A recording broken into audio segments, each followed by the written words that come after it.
اللهم صل على سيدنا ومولانا محمد صاحب التاج والمعراج والبراق والعلم دافع البلاء والوباء والقحط والمرض والألم اسمه مكتوب مرفوع مشفوع منقوش في اللوح والقلم سيد العرب والعجم اسمه مقدس معطر مطهر منور في البيت والحرم شمس الضحى بدر الدجى صدر العلا نور الهدى كهف الورى مصباح الظلم جميل الشيم شفيع الأمم صاحب الجود والكرم والله عاصمه وجبريل خادمه والبراك مركبه والمعراج سفره وفوق سدرة المنتهى مقامه وقاب قوسين مطلوبه والمطلوب مقصوده والمقصود موجود سيد المرسلين خاتم النبيين شفيع المذنبين أنيس الغريبين رحمة للعالمين راحة العاشقين مراد المشتاقين شمس العارفين سراج السالكين مصباح المقربين محب الفقراء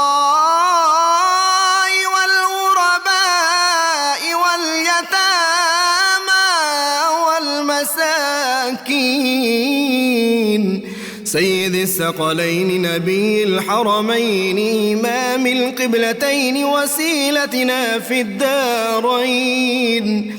صاحب قاب قوسين محبوب رب المشرقين ورب المغربين جد الحسن والحسين مولانا ومولى الثقلين سيدنا أبي القاسم محمد بن عبد الله نور من نور الله يا أيها المشتاقون بنور جماله بلغ العلا بكماله كشف الدجى بجماله حصنت جميع خصاله صلوا عليه وآله وأصحابه وسلموا تسليما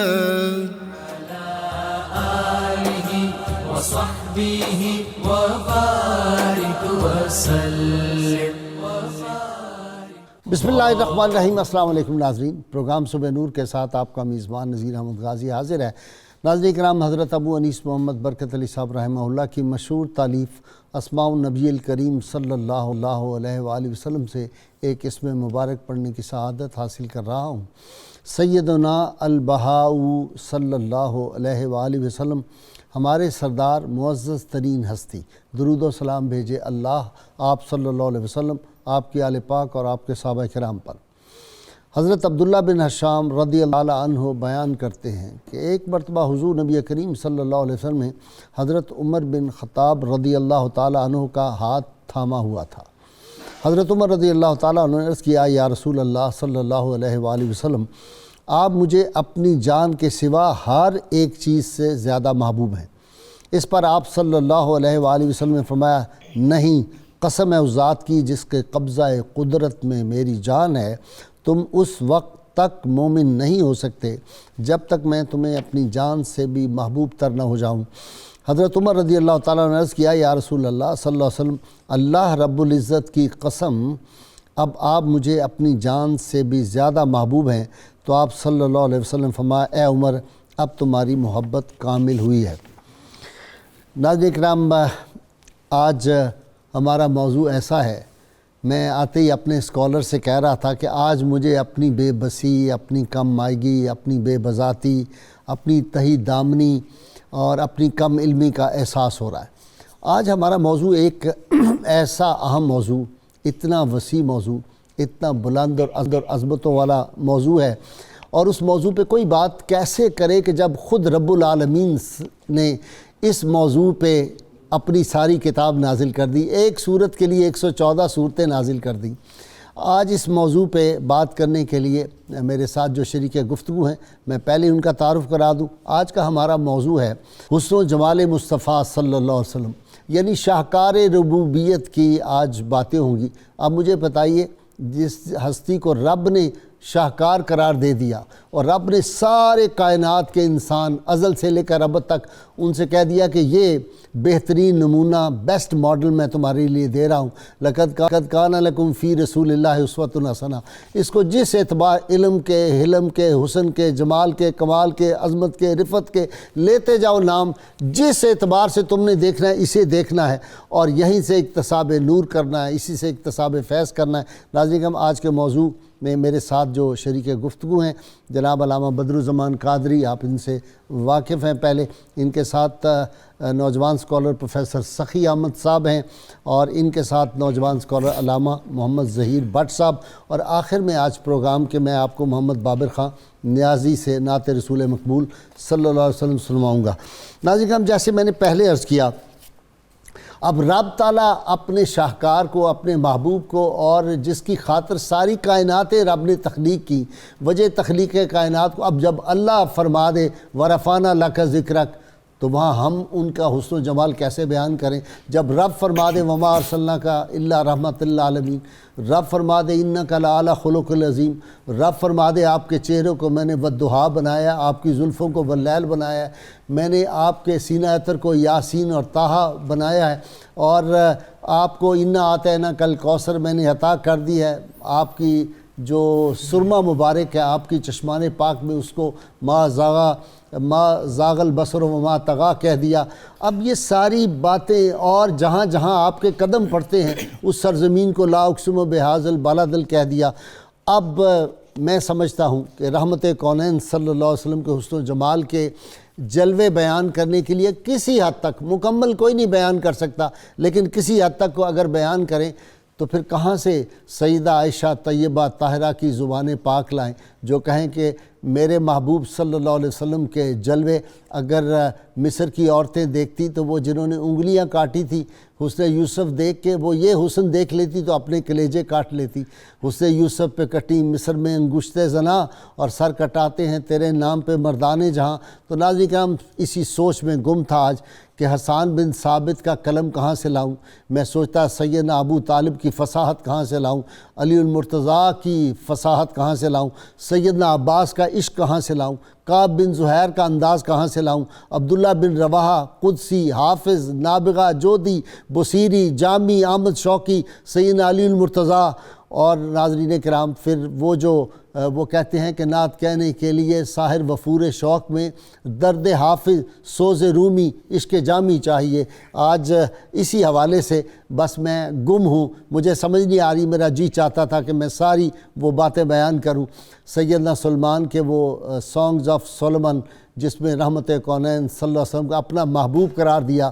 اور حضور کے حسن کے جلووں کا ذکر کیا، معبد کی زبان کون کہاں سے لائے جب حسن تھا ان کا جلوہ نما، انوار کا عالم کیا ہوگا، ہر کوئی فدا ہے بن دیکھے دیدار کا عالم کیا ہوگا۔ تو وہ میرا ویسے عقیدہ ناظرین کرام یہ ہے کہ میں وہ شاعر نہیں جو چاند کہہ دوں ان کے چہرے کو، میں ان کے نقش پا پر چاند کو قربان کرتا ہوں۔ 14.25 صدیاں نہیں، ازل سے لے کر جناب آدم سے لے کر جناب عیسیٰ تک سارے انبیاء کرام، اور پھر جو آسمانی کتابیں اور غیر آسمانی کتابیں، سیمیٹک اور نان سیمیٹک، ساری کتابیں جو ہیں حسن مصطفیٰ کے جلوے کا ہر جگہ ذکر ملتا ہے۔ حسن مصطفیٰ کو جی کون بیان کر سکتا ہے؟ ایک اس کا کوئی حصہ یا اس کا ذل یا اربہا، یوں سمجھے سمندر میں سے ایک قطرہ ہی کو بیان کر سکتا ہے، شاید وہ بھی دعویٰ نہ کر سکے۔ بسم اللہ الرحمن الرحیم۔ غازی صاحب، میں شاید جب سے آپ کے ساتھ ایک تعلق ہے اور میں آ رہا ہوں 92 پہ، پہلی بار مجھے اتنی وہ دشواری کا سامنا کرنا پڑا۔ ایسا ہی وہ ایک شاعر نے کہا تھا، شکار ماہ کروں کہ تسخیر آفتاب کروں، شکار ماہ کے تسخیر آفتاب کروں، میں کس کو ترک کروں اور کس کا انتخاب کروں۔ سمجھ نہیں آ رہی تھی کہ رسالت مآب علیہ السلام کے اوصاف اور جمال اور حسن میں سے آپ کے بدن کے کس عضو کو لیا جائے، اور جس کو بھی لیا جائے اس پر ایک سمندر اور لامتناہی سلسلہ شروع ہو جاتا ہے حدیث مبارکہ کا۔ اور رات میرے امی محترم میرے ساتھ تشریف فرما تھے، میرے شیخ المربی اور محسن مفتی عبدالرحمن قمر صاحب نیو یارک سے آئے ہیں۔ میں نے کہا جی میں پریشان ہوں، کوئی مدد فرمائیے۔ فرمانے لگے بیٹا قرآن کریم نہیں پڑھتے آپ؟ اللہ تبارک و تعالیٰ نے تحویل قبلہ کی جو بنیادی وجہ 2 دفعہ تکرار فرمایا، قد نرا تقلبک فی وجہک فی السماء، کہ اللہ رب العزت نے 2 مرتبہ ذکر فرمایا ہے آپ کے چہرے کا۔ اگرچہ تحویل قبلہ آپ کی خواہش اور رضا تھی، لیکن رب نے ذکر چہرے کا فرمایا ہے کہ اتنا حسین چہرہ تھا کہ رب نے پسند فرمایا۔ پسند تو تھا ہی ہمیشہ سے، اور تخلیق بھی اپنی تھی۔ اگلی بات میں یہ کرتا ہوں کہ میں جس سے محبت کرتا ہوں مجھے اس میں کوئی عیب نظر نہیں آتا، اگرچہ عیب موجود ہوتے ہیں لیکن بصارت وہاں جا کے ٹھہرتی نہیں۔ اور جو خالق کائنات ہو، مالک ہو اور قادر ہو، تخلیق پر قادر ہو، اور جب وہ اپنے شاہکار کو تخلیق کرے گا کیا وہ کوئی عیب رہنے دے گا؟ اس کا تو سوال ہی پیدا نہیں ہوتا۔ خلقت مبرأ من کل عیب، آپ کے سامنے جب یہ بات حسان بن ثابت نے کہی کہ یا رسول اللہ، آپ کو اللہ نے ایسے پیدا فرمایا کہ آپ کے اندر کوئی عیب اور نقص رکھا ہی نہیں، کوئی کمی نہیں چھوڑی، کوئی کمی نہیں چھوڑی، اور آپ کو ایسے تخلیق فرمایا جیسے کہ آپ کی چاہت تھی۔ میں حدیث دیکھتا ہوں، امام بخاری کی حدیث ہے، اور برہ بن عازب فرماتے ہیں کان رسول اللہ وجہ احسن الناس وجہ، کہ آپ کا چہرہ سب سے زیادہ خوبصورت تھا۔ اور صدیقہ کائنات کی وہ روایت، اور جسے کنز المعال میں نے دیکھا کہ آپ فرماتی کہ میں نے رواحہ حفصہ بنت رواحہ سے میں نے سوئی لی کپڑا سینے کے لیے، آپ کے کپڑے کو میں سٹچ کر رہی تھی کہ اچانک میرے ہاتھ سے سوئی گر گئی، اور روشنی کی کمی کے باعث میں تلاش نہ کر سکی۔ فرماتی ہیں کہ اچانک رسالت مآب علیہ السلام داخل ہوئے، فتبینت العبرۃ بشعاع نور وجہہ، کہتی ہیں کہ آپ کے چہرے سے ایسی شعاعیں نکل رہی تھیں کہ میں نے آپ کے چہرے کے نور اور روشنی سے اپنی سوئی کو تلاش کر لیا، اور میں نے ہنسنا شروع کر دیا۔ رسالت مآب علیہ السلام نے پوچھا عائشہ آپ کیوں مسکرا رہی ہیں؟ فرمایا کانا، فرماتی کل تو کانا کئیتا وقیتا، میں نے کہا ایسا ہوا ایسے میں نے سوئی لی، پھر سی رہی تھی، پھر وہ گم ہو گئی۔ آپ مسکرایا، آپ نے فرمایا بلند آواز سے فرمایا کہ عائشہ الویل ثم الویل، بربادی اور بربادی در بربادی ہے لمن حرم النظر الی ھذا الوجہ، جو اس چہرے کو دیکھنے سے محروم رہ گیا۔ بربادی ہے ان کے لیے جنہوں نے چہرے کو دیکھا اور پھر بھی ایمان نہیں لائے۔ فرمایا ما من مومن ولا کافر الا یشتہی ان ینظر الی وجہہ، کوئی مومن اور کافر ایسا نہیں ہے جس کے دل میں یہ تمنا نہ ہو کہ میں رخ مصطفیٰ کو دیکھوں۔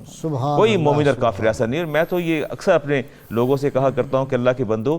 ہر مسلمان مومن کے دل میں رسول کریم علیہ السلام کی تمنا کی زیارت کی تمنا ہونی چاہیے اور خواہش ہونی چاہیے۔ اسی لیے آپ صلی اللہ علیہ وسلم وہ حدیث پاک ہے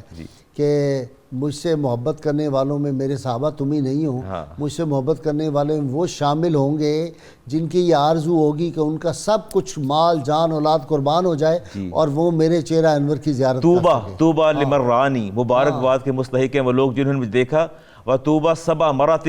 لمن لم یرانی، اور 7 مبارکبادیں آپ لوگوں کے لیے جنہوں نے نہیں دیکھا آمن ابھی پھر بھی مجھ پر ایمان لے آئے۔ جی پروفیسر صاحب، وہ کمال حسن حضور ہے کہ گمان نقص جہاں نہیں، یہی پھول خار سے دور ہے، یہی شمع ہے کہ دھواں نہیں۔ جی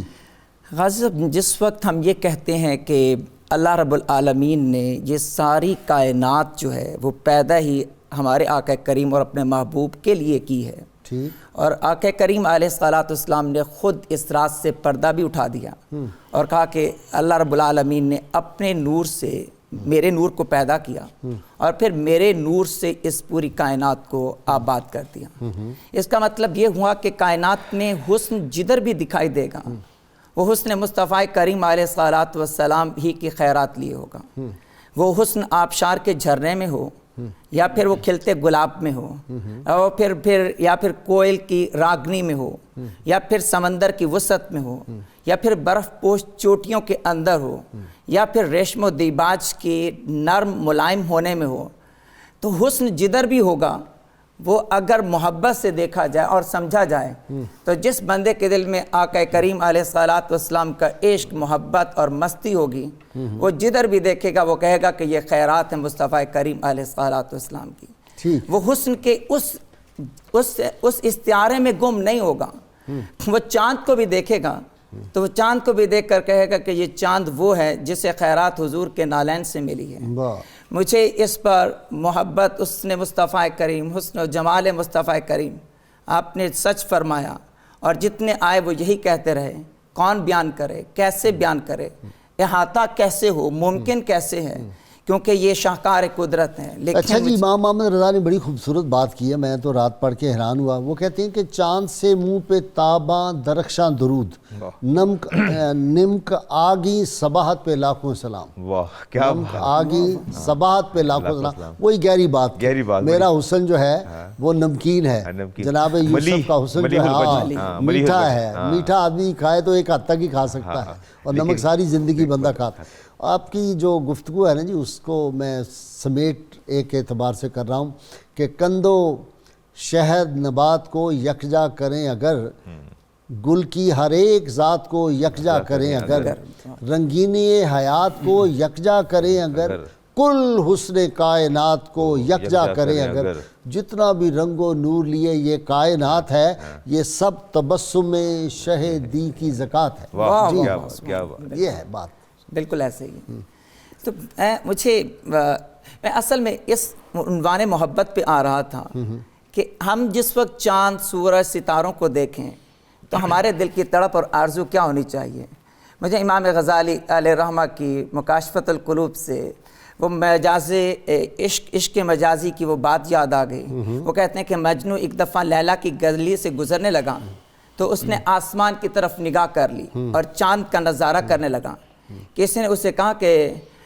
او بے وقوف، لیلا کے دروازے کی طرف دیکھ، شاید لیلا نظر آئے۔ اس نے کہا نہیں، میرے لیے وہ چاند ہی کافی ہے جس کی روشنی، جس کی چاندنی لیلا کے در و دیوار کے بوسے لے رہی ہے۔ میرا عشق کامل نہیں ہوا، میں اس لیے وہ چاند دیکھ کر ہی بس اپنے دل کو ٹھنڈک اور جگر کو تراوٹ دوں گا۔ تو جناب ہم بھی جس وقت چاند کو دیکھیں تو میرے خیال میں تو یہ ایک انتہائی حسین استعارہ ہے ربیع الاول شریف میں محبتوں کو تازہ کرنے کے لیے اور تجدید عہد وفا کے لیے، کہ یہ وہی چاند ہے جو حضور کی انگشت مبارک سے جس نے کلیجہ چیر دیا تھا اور آج بھی یہ گنبد خضرا کے بوسے یہ عاشق ہے رسول اللہ صلی اللہ علیہ وسلم کا۔ میں تو ایک اعتبار سے کہتا ہوں، پتہ نہیں وہ ٹرم یہاں یوز ہوتی ہے کہ نہیں، چاند بھی حضور صلی اللہ علیہ وسلم کے عشق میں انگلی اٹھائی نا، تو آپ نے کہا کہ اس نے اپنا سینہ جو تھا وہ چیر لیا عشق مصطفیٰ صلی اللہ علیہ وسلم میں۔ سورج تھا بھاگتا ہوا آپ کے قدموں میں آ گیا۔ تو یہ دونوں بھی تو ایک صحابی ہیں، ان سے بھی کبھی وہ، اس لیے کسی نے کہا تھا نجم سبزواری نے کہ چشم تصور، علامہ صاحب کیسا شعر یاد آ گیا ابھی، چشم تصور سوچ رہی ہے روئے محمد کیسا ہوگا، چشم تصور سوچ رہی ہے روئے محمد کیسا ہوگا، چشم فلک کچھ تو ہی بتا دے، تو نے تو ان کو دیکھا ہوگا۔ جی بٹ صاحب آپ کی طرف آ رہا ہوں علامہ صاحب۔ بسم اللہ الرحمن الرحیم، حسن و جمال مصطفیٰ۔ الحمدللہ رب العالمین، الصلاة والسلام علی سید الانبیاء و اشرف المرسلین، اما بعد۔ محترم جناب غازی صاحب، اتنا حسین اور خوبصورت موضوع جس پر علماء کرام بڑی خوبصورت گفتگو فرما رہے ہیں، میں اپنی گفتگو کا آغاز ام المومنین سیدہ عائشہ صدیقہ رضی اللہ تعالی عنہا کے اس شعر سے کرنا چاہتا ہوں جو آپ نے آقا علیہ السلام کی شان میں کہا، لنا شمس وللآفاق شمس وشمسی خیر من شمس السماء وشمس السماء تطلع بعد فجر وشمسی طالع بعد العشاء۔ آپ فرماتی ہیں کہ ایک آسمان کا بھی سورج ہے، ایک ہمارا بھی سورج ہے۔ آسمان کا سورج صبح کے بعد طلوع ہوتا ہے، رات کو غروب ہو جاتا ہے، لیکن ہمارا سورج وہ ہے کہ جب سے طلوع ہوا ہے کبھی بھی غروب نہیں ہوتا، اور اس کی جلوہ سامانیاں رات کی تاریکیوں میں بھی ویسے ہی جاری رہتی ہیں۔ آپ کی ذات گرامی کے حوالے سے یا آپ کے حسن و جمال کے حوالے سے جیسا کہ علماء کرام ارشاد فرما رہے ہیں، حقیقت تو یہی ہے کہ شاعروں نے بڑی خامہ فرسائی کی ہے اور آپ کے عشاق نے اس موضوع پر اپنی تمام تر ہمتیں اور طاقتیں صرف کر دی ہیں، لیکن اس کے باوجود سب کی طاقتوں کو جمع کر کے اگر ان کا بیان کیا جائے تو وہ یہی بنتا ہے کہ فکر اسفل ہے میری مرتبہ اعلیٰ تیرا، وصف کیا خاک کہے خاک کا پتلا تیرا۔ اور شیخ محقق شاہ عبدالحق محدث دہلوی رحمۃ اللہ تعالی علیہ فرماتے ہیں آپ کی شان کے بارے میں کہ ہر کسے ہر چه گوید بر قدر و اندازہ فہم و دانش گوید و آن صلی اللہ علیہ وآلہ وسلم از فہم و دانش تمام عالم برترست، کہ جس نے جو کچھ بھی کہا ہے وہ اپنی فہم اور دانش کے مطابق کہا ہے، لیکن حقیقت یہ ہے کہ جان کائنات صلی اللہ علیہ وآلہ وسلم تمام کائنات کے علم و دانش سے بلند و بالا ہیں۔ میری فکر نے جتنے بھی لفظ سوچے تھے تیرے مقام و مرتبہ سے سبھی چھوٹے تھے، اور جتنا کچھ بھی ہمیں قرآن و سنت سے ملتا ہے یہ اللہ تبارک و تعالی نے قرآن مجید میں ذکر فرمایا یا آقا علیہ السلام کے عشاق نے اپنے اپنے انداز میں اس کو ذکر فرمایا، تو ساتھ ہی اہل دل نے یہ بھی کہہ دیا کہ لم یظہر لنا تمام حسنہ لأنه لو ظہر لنا تمام حسنہ لما طاقت اعیننا رؤیتہ۔ اللہ تبارک و تعالی نے اپنے محبوب کا حسن و جمال مکمل طور پر ظاہر فرمایا ہی نہیں ہے۔ اگر آپ کا حسن و جمال مکمل طور پر ظاہر فرما دیا جاتا تو لما اطاقت اعیننا رؤیتہ،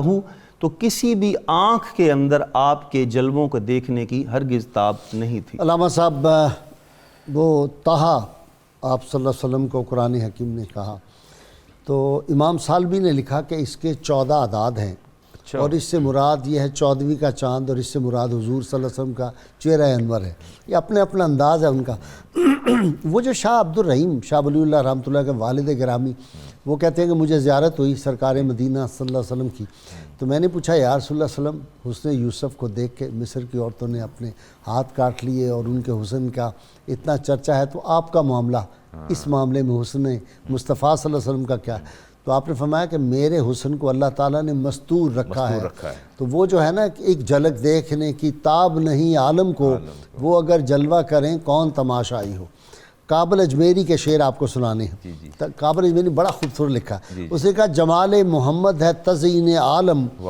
جمال محمد گلستاں گلستاں، منور منور، معطر معطر، فروزاں فروزاں، درخشاں درخشاں، کہاں کے اندھیرے کہاں کے اجالے تجھے دیکھ لیتے ہیں احساس والے، تیرا نور عارض تجلی تجلی، تیرا عکس گیسو شبستاں شبستاں۔ جی میں خالد بن ولید کی بات کروں گا۔ آپ نے لشکر جب پڑاؤ ڈالا لشکر کا تو باہر نکلے، ایک قبیلے کے سردار سے ملاقات ہوئی۔ قبیلے کے سردار نے کہا کہ کیا آپ مجھے اپنے اور ہمارے نبی کی اوصاف صفات کی حسن بتا سکتے ہیں؟ فرمایا میرے اندر ہمت نہیں کہ میں تفصیل بیان کر سکوں۔ اس نے کہا اجمال بتا دیجئے۔ فرمایا اجمال بھی بیان نہیں کر سکتا، پر ایک جملہ کہوں گا، اور وہ جملہ یہ ہے کہ جیسی بھیجنے والی ذات ہے اس نے کیسا اپنا محبوب بھیجا گا یہیں سے اندازہ لگا لو۔ واہ، اللہ جمیل و یحب الجمال، جو ذات خود اتنی خوبصورت ہے اس نے کیسا حسین جو ہے وہ اپنا شاہکار بنا کے بھیجا ہوگا۔ رسالت امام علیہ السلام کے صحابی ہیں برا بن عازب، امام بخاری کی حدیث ہے جی۔ آپ سے کسی نے سوال کیا اکان وجہ النبی مثل السیف، کیا رسالت امام علیہ السلام کا چہرہ تلوار کی مانند تھا؟ فرمایا قال لا بل مثل القمر، بلکہ تلوار کی طرح نہیں چاند کی مانند تھا۔ اب یہاں غور کیجئے کہ آپ نے ریزیمبلنس جو دی، تشبیہ جو دی، آپ نے تلوار سے نہیں، اس کو مسترد کیا اور فرمایا تلوار مت کہو، چاند کی طرح کہو، کیونکہ تلوار پر جب روشنی پڑتی ہے تو اس کی روشنی جب ریفلیکشن ہوتی ہے تو آنکھوں کو چندھیا دیتی ہے۔ تو آپ نے فرمایا نہیں، میرے دوسرا وہ کاٹتی ہے تلوار، اور یہ ٹھنڈک ہے۔ اچھا دونوں طرح سے لے لیجئے نا، دونوں طرح سے آپ دیکھ لیجئے کہ اگر لینتھ کو دیکھیں تو فرمایا میرے نبی کا چہرہ لمبائی میں نہیں تھا، گولائی کے اندر تھا۔ تو یہ بھی آپ نے فرما دیا کہ چہرے کا جو حیت تھی وہ بھی بتائی، اور یہ بھی بتا دیا کہ اس کا جو حسن اور اس کا جو نور تھا اس قدر خوبصورت۔ اور مجھے یہاں ایک اور بات بھی سمجھ میں آئی کہ رسول کریم علیہ السلام کی ذات کے حوالے سے اگر کوئی ایسی تشبیہ دے رہا ہو کہ جو ان کی ذات کے لائق نہ ہو اس کو فوراً مسترد کر دینا چاہیے۔ یہ بھی بڑی بنیادی بات ہے۔ یہ جو بعض اوقات ستی نعتیں پڑھ رہے ہوتے ہیں، یہ بالکل میں یہی کہنا چاہتا تھا، میں یہی کہنا چاہتا تھا بالکل۔ اور سید عمر فاروق نے فرمایا تھا لو کنت من شیء سوا بشر، اگر اللہ کے رسول آپ بشر کے علاوہ کچھ اور ہوتے، کنت المنور لیلۃ البدر، تو آپ 14ویں رات کا چاند ہوتے۔ اچھا عبداللہ بن رواحہ کی بات جو ہے نا، میں تو وہ پڑھتا ہوں اور اشعار اٹھتا ہوں کہ یا رسول اللہ صلی اللہ علیہ وسلم اگر آپ کے نبوت کی تمام دلائل دنیا میں نہ بھی ہوتے تو صرف چہرہ انور کافی نہیں تھا. سبحان اللہ. ہائے ہائے ہائے چہرہ کیا تھا جی, مکھ چند بدر شاہ ثانی ہے, متھے چمکتی لاٹ نورانی ہے, کالی زلف تے اکھ مستانی ہے, مخبور رکھی ہیں مت بریاں. اس صورت نو میں جان آکھاں جان آکھاں کہ جانے جہان آکھاں, سچ آکھاں تے رب دی میں شان آکھاں, جس شان تو شانہ سب. آپ کو پتہ ہے یہ بالکل ایگزیکٹ اس کا ترجمہ ہے جو سانگز آف سلیمان ہے. حضرت سلیمان علیہ السلام نے جو اولڈ ٹیسٹامنٹ میں ہے بنی اسرائیل کی بیٹیوں کو مخاطب کرتے ہوئے کہا کہ بنی اسرائیل کی بیٹیوں میرے محبوب یہ ہیں, اور ایگزیکٹ یہی الفاظ فرمائے. اللہ اکبر, کیا زبردست ترجمہ سانگ آف سالمنز کا. تو میں عرض کر رہا تھا کہ رسالت مآب علیہ السلام جب آپ کو صحابہ, حسان بن ثابت بڑی اچھی بات فرماتے ہیں, وہ نہ فرمائیں گے دربار رسالت کے شاعر. ہاں, پر لمبا نظر تو الی انوارہی, جب میں رخ مصطفیٰ پر انوار کی تجلیات دیکھتا ہوں, وضعت کفی علی عینی, تو میں دونوں ہاتھ اپنی آنکھوں پر رکھ لیتا ہوں, خوفا من ذہاب بصری, مجھے ڈر ہوتا ہے کہ میری آنکھوں کا نور ہی نہ چلا جائے. اس قدر حسن تھا کہ عام بندہ آپ کی تابانی لا نہیں سکتا تھا. اور حدیث پاک میں آتا ہے کہ رسالت مآب علیہ السلام کی بارگاہ میں صحابہ ایسے بیٹھے ہوتے جیسے پرندے ان کے سروں پر بیٹھے ہیں, اور آپ کے رخ انور کوئی نہیں دیکھتا سوائے دو ہستیوں کے, شیخین کریمین کی نگاہیں رخ مصطفیٰ پر ٹکتی تھی اور باقی سب نگاہیں جھکا کے بیٹھتے. تو اگلی بات جو میں بڑی حیران کن بتانا چاہتا ہوں کہ حدیث پاک میں آتا ہے کہ رسالت مآب علیہ السلام جب سلام پھیرتے تو شیخین کریمین فرماتے ہیں کہ ہم آپ کے رخساروں کی سفیدی اور سرخی کو دیکھتے, اور جب دائیں سلام پھیرتے بائیں پھیرتے. تو میں ہی سوچ رہا تھا کہ ان کی توجہ صحابہ کی نماز میں کس طرف ہوتی تھی کہ وہ رخ مصطفیٰ اور آپ کے رخساروں کی طرف دیکھ رہے ہوتے تھے, کیونکہ وہ یہ سمجھتے تھے کہ ہماری نماز ہی یہی ہے کہ رخ مصطفیٰ کی زیارت ہوتی ہے. جی بٹ صاحب آپ کی طرف آ رہا ہوں. بسم اللہ الرحمن الرحیم. محترم جناب غازی صاحب, آقا علیہ السلام کے حسن و جمال کے حوالے سے بکثرت چاند کا اور 14ویں رات کے بالخصوص چاند کا ذکر ملتا ہے. اس کی ایک وجہ میرے ناقص علم کے مطابق یہ سمجھ آتی ہے کہ اس کائنات ہست و بو میں چاند سے بڑھ کر اللہ تبارک و تعالیٰ نے حسن چونکہ اور کسی چیز میں رکھا نہیں ہے, اس واسطے بار بار جب بھی آپ کے حسن و جمال کی بات ہوتی ہے تو چاند کا ذکر کیا جاتا ہے. وگرنہ حقیقت تو یہ ہے کہ چاند خود در مصطفیٰ کا بھکاری ہے, اور اس کائنات کی ہر چیز جو ہے وہ دہلیز مصطفیٰ کی ادنا سی خیرات مانگنے والی بھکاری ہیں. اسی واسطے ایک شاعر نے بڑی خوبصورت بات کہی ہے کہ آسماں گر تیرے طلبوں کا نظارہ کرتا, روز ایک چاند تصدق میں اتارا کرتا. سبحان اللہ. آقا علیہ السلام کے حسن و جمال کو اگر ہم قرآن مجید کے انداز میں دیکھنا چاہیں تو ایک آیہ مبارکہ جو ابھی مجھ سے قبل بھی پڑھی گئی ہے, میں اس کو تھوڑا سا حوالہ دینا چاہتا ہوں. تحویل قبلہ کے موضوع پر جب قرآن پاک کو ہم پڑھتے ہیں تو قد نرا تقلب وجہک فی السماء,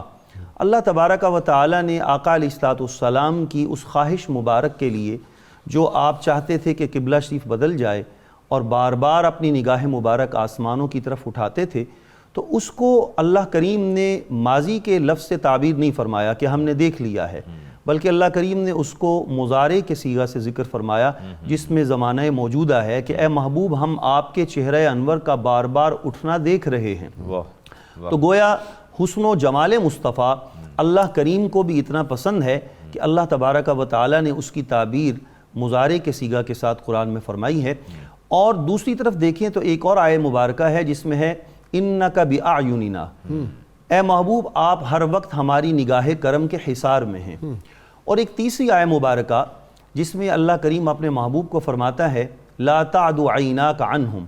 اے محبوب تمہاری نگاہ کرم اپنے غلاموں سے ہٹ کر کسی اور طرف نہیں جانی چاہیے.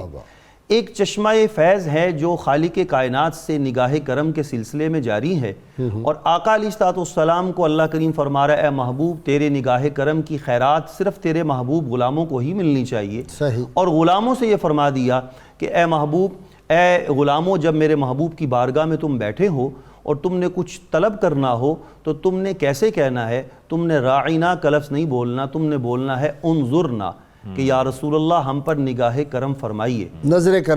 کرم فرمائیے. تو وہ نگاہ کرم وہ خالق کائنات ہر وقت اپنے محبوب کو دیکھتا ہے, اور محبوب علیہ السلام اپنے غلاموں کو ہر وقت دیکھتے ہیں, اور غلاموں کو یہ فرمایا کہ تم ہر وقت اس نگاہ کرم کے طلبگار رہو۔ تو یہ بہت بڑی بشارت ہے آقا علیہ الصلوۃ والسلام کے عاشقوں کے لیے کہ جو اللہ تبارک و تعالیٰ کی طرف سے ایک چشمہ فیض جاری ہے وہ آج بھی سرکار کے غلاموں کو نصیب ہو رہا ہے۔ علامہ بدرالزمان صاحب، جب چھڑا تذکرہ حسن محبوب کا، والضحیٰ پڑھ لیا، والقمر کہہ دیا، آیتوں کی تلاوت بھی ہوتی رہی، نعت بھی ہو گئی، بات بھی بن گئی۔ جی اپنا محترم ظہیر بٹ صاحب نے بڑے آسان طریقے کے ساتھ جو ہے صحیح وہ قرآن حکیم کی آیت بیان فرمائی۔ ذکر ہوا چشمان مقدس کا، رسالت امام علیہ السلام کی آنکھوں کا ذکر ہوا۔ آپ دیکھیے کہ آنکھیں کیسی باکمال ہیں، درجہ کمال کو پہنچنے کے باوجود اللہ فرماتے ہیں ما زاغ البصر و ما طغیٰ، کہ میرے محبوب کی آنکھیں نہ تو حد سے تجاوز کرتی ہیں اور نہ درماندہ ہوتی ہیں، حد ادب میں رہ کے اپنے رب کا دیدار کرتی ہیں۔ اور یہ چشمان مقدس اتنی باکمال تھی اور ان کی بصارت اتنی باکمال تھی۔ آپ ارشاد فرماتے ہیں انی ارا من خلفی کما ارا من بین یدی، فرمایا میں جس طرح آگے دیکھتا ہوں اپنے پیچھے بھی ویسے ہی دیکھتا ہوں۔ صحابہ جب نماز آپ کی ابتدا میں ادا فرما رہے تھے تو فرمایا صحابہ اپنے رکوع ٹھیک کرو، اپنے سجود ٹھیک کرو، واللہ میں جیسے آگے دیکھتا ہوں ویسے ہی پیچھے دیکھتا ہوں۔ تو یہ چشمان مقدس کا کمال تھا اور آپ کی بصارت کا کمال تھا کہ آپ بیک وقت اپنے اطراف میں ایسے ہی دیکھتے تھے جیسے کوئی بندہ اپنے سامنے دیکھتا ہے۔ عمر فاروق فرماتے ہیں کہ مجھے میرے نبی نے ارشاد فرمایا کہ اللہ تعالیٰ نے ساری کائنات میرے سامنے رکھ دی ہے، جو کچھ وقوع پذیر ہو رہا ہے اسے میں دیکھ رہا ہوں اور جو آئندہ ہونے والا ہے اسے میں دیکھ رہا ہوں۔ کأنما انظر الی کفی ہذہ، اے عمر میں دنیا کو ایسے دیکھ رہا ہوں قیامت تک جیسے یہ میری ہتھیلی ہے اور ہتھیلی پہ کوئی چیز ہے۔ دنیا کی اس وقت بھی میں مشاہدہ کر رہا ہوں اور قیامت تک جو ہونے والا ہے میرے رب نے میری بصارت میں وہ قوت رکھ دی ہے کہ میں نے آنے والے وقت کا بھی مشاہدہ کر لیا ہے اور جو کچھ وقوع پذیر ہونا ہے میری آنکھوں نے وہ بھی دیکھ لیا۔ ہنسی ایسے کہ جن کو دیکھ کر یوسف بھی محشر میں بشکل پیر کنعانی زلیخا بن کے نکلیں گے۔ رحمت کونین صلی اللہ علیہ وسلم کے حسن کے جلوے اور آپ کی وہ جو فقط اتنا سبب ہے انعقاد بزم معاشر کا کہ ان کی شان محبوبی دکھائی جانے والی۔ جی بسم اللہ الرحمن الرحیم۔ جب آقا علیہ الصلوۃ والسلام کا مرض مبارک ہوا بڑھ گیا اور آپ نے سیدنا ابوبکر صدیق رضی اللہ تعالیٰ عنہ کو مصلی امامت کے لیے منتخب فرمایا تو صحابہ کرام جو حضور علیہ الصلوۃ والسلام کے جلووں کو ہر روز بے نقاب دیکھا کرتے تھے وہ انتہائی مشتاقانہ کیفیت میں آپ کے حسن کے دیکھنے کے لیے بےتاب تھے۔ تو بخاری شریف میں روایت آتی ہے کہ نماز ہو رہی ہے، صحابہ کرام صفوں میں کھڑے ہیں، امامت جاری ہے، اور حضرت انس فرماتے ہیں کہ کشف النبی صلی اللہ علیہ وسلم ستر الحجرہ ینظر الینا، آقا علیہ الصلوۃ والسلام نے اپنے کاشانہ مبارک کا جب پردہ مبارک ہٹایا اور ہماری جانب آپ نے دیکھنا شروع کیا مسکراتے ہوئے، تو فرماتے ہیں کہ آپ کا چہرہ مبارک یوں کھل رہا تھا کأن وجہہ ورقۃ مصحف، یوں لگ رہا تھا کہ قرآن کھلا ہوا ہے۔ تو یہ صحابہ کرام علیہم الرضوان کا شوق ہے، محبت ہے کہ وہ عین حالت نماز میں بھی آقا علیہ الصلوۃ والسلام کے دیدار سے اپنی پیاس بجھا رہے ہیں۔ اچھا عجیب بات نہیں، صحابہ کو بھوک لگ گئی، اگر کھانا نہیں ملا تو چہرہ مصطفیٰ صلی اللہ علیہ وسلم جا کے دیکھ لیا۔ اور سیدنا بلال حفیظ رضی اللہ تعالیٰ کی جو بیگم سے ان کے ایک دفعہ شکر رنجی ہو گئی تھی تو آپ صلی اللہ علیہ وسلم جب تشریف لے گئے تو انہوں نے کہا جی بات یہ ہے، اول تو یہ گھر آتے ہی نہیں اور جب آتے ہیں تو آتے ہی شروع ہو جاتے ہیں قال رسول اللہ صلی اللہ علیہ وسلم، حضور نے یہ فرمایا، آپ ہی کی باتیں کرتے ہیں۔ تو میں کبھی کبھی ایک فقرہ کہتا ہوں کہ صحابہ کو دید میں بھی حسرت دید رہتی تھی، جی نہیں سی پردہ۔ جی ایسی ہی بات ہے۔ وہ عارف کھڑی شریف نے وہ جو حضرت سیدنا یوسف علیہ السلام کے حسن کے بارے میں مفسرین نے نقل فرمایا ہے کہ جب مصر میں قحط پڑا تو جب لوگ آپ کے چہرے کو دیکھ لیتے تو ان کی بھوک مٹ جایا کرتی تھی۔ تو عارف کھڑی شریف نے اس کا ذکر کیا ہے کہ جب مجھے شعر کا مفہوم کچھ ایسے یاد آ رہا ہے کہ حسن یوسف کو جب دیکھا لوگوں نے تو کنعا میں ان کی بھوک مٹ گئی، تو جنہ حسن محمد ویکھیا او رجے دوویں جہانہ، اس طرح کا کچھ آپ نے شعر کہا ہے کہ یوسف علیہ السلام کا حسن تو فقط اس دنیاوی بھوک کو مٹانے کے لیے تھا، لیکن آقا علیہ الصلوۃ والسلام کا حسن پاک ایسا ہے۔ اور یہی وجہ ہے کہ جس نے صحابیت کا شرف پایا ہے وہ نمازوں سے، روزوں سے، زکوٰۃ سے، حج سے یا دیگر اعمال صالحہ سے حاصل نہیں کیا۔ اگر یہ سب کچھ ہوتا تو آج بھی کروڑوں اربوں لوگ جو ہیں وہ نمازیں پڑھ رہے ہیں اور وہ لوگ صحابی بن جاتے۔ تو صحابیت کا شرف اگر کسی کو ملا ہے تو حالت ایمان میں چہرہ مصطفیٰ کی زیارت سے ملا ہے۔ کتاب الشفا سے جی نسخہ ہے، اگر کسی شخص کے دل کی دھڑکن تیز ہو تو کوئی دوسرا شخص 3 بار سورہ رحمان پڑھ کر پانی پر دم کرے اور پانی مریض کو پلائیں، اور یہ عمل 6 دن تک جاری رکھیں۔ اول و آخر کوئی بھی درود پاک جو آپ کو آتا 11 مرتبہ ضرور پڑھیں۔ سیدنا ابو طالب رضی اللہ تعالیٰ عنہ فرماتے ہیں اللہ تعالیٰ محمد صلی اللہ علیہ وآلہ وسلم کو سدا سلامت رکھے، کیونکہ اس کائنات کی خوبصورتی اور ہر انجمن کی زینت آپ صلی اللہ علیہ وسلم سے ہی ہے۔ جی نیازی صاحب۔ وہ کمال حسن حضور ہے کہ گمان نقص جہاں نہیں، مان نقص جہاں نہیں، واہ واہ۔ یہی پھول خار سے دور ہے، یہی پھول خار سے دور ہے، یہی شمع ہے کہ دعا نہیں، وہ کمال حسن حضور ہیں۔ میں نثار تیرے کلام پر ملی یوں کسی کو زبان نہیں، وہ سخن ہے جس میں سخن نہ ہو، وہ سخن ہے جس میں سخن نہ ہو،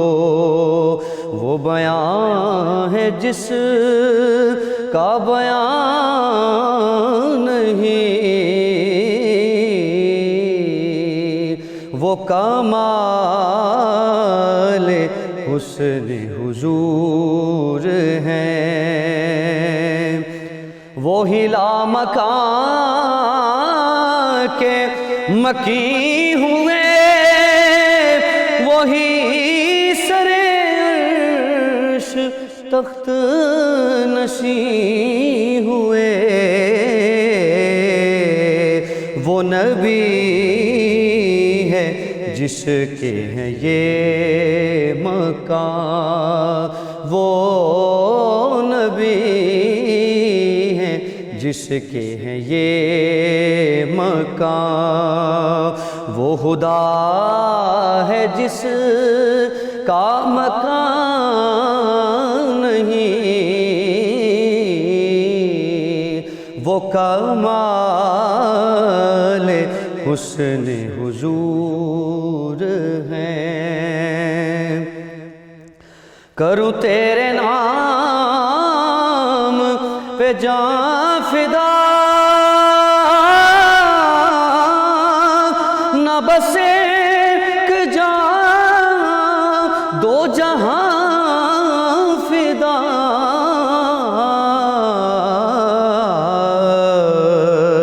دو جہاں سے بھی نہیں جی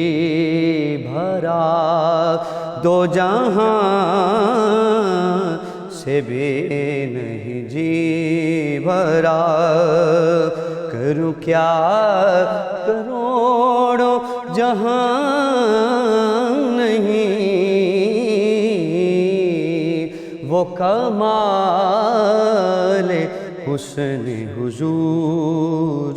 ہیں۔ کروں مدح اہل دول رضا، پڑے اس بلا میں میری بلا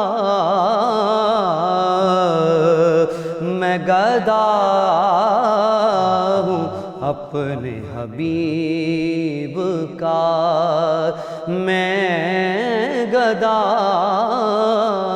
ہوں، اپنے حبیب کا میرا دین پارائے نام نہیں۔